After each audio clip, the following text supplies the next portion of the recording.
Sahabat Nadi yang terkasih, selamat pagi.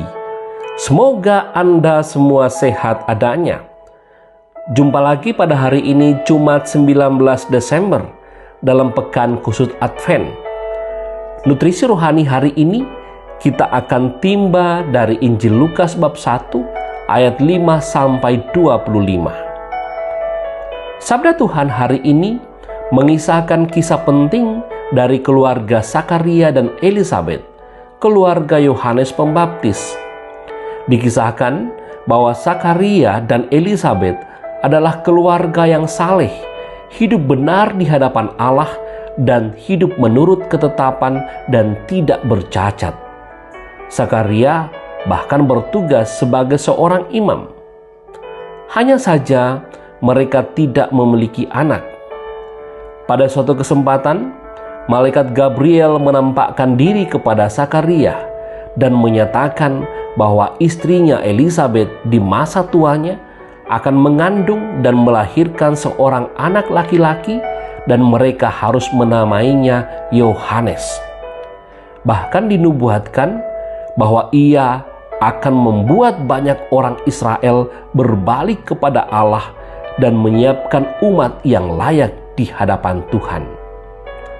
Pada awalnya, Sakaria ragu.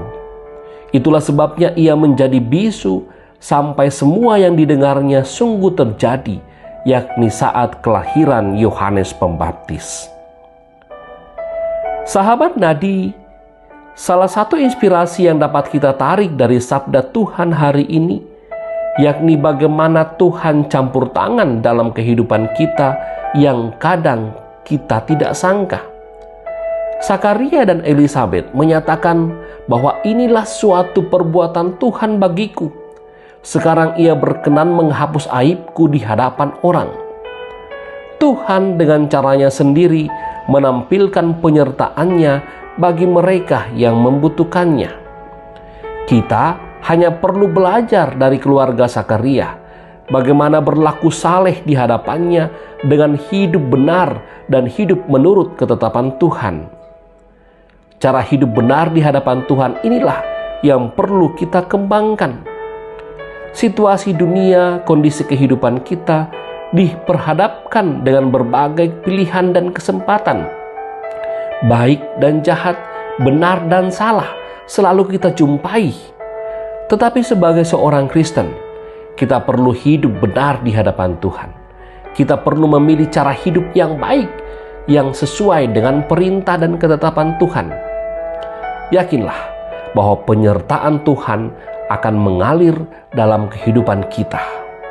Yakinlah bahwa cara hidup yang benar di hadapan Tuhan membuat kita mampu untuk senantiasa dapat menyongsong kehadiran Tuhan dengan penuh sukacita.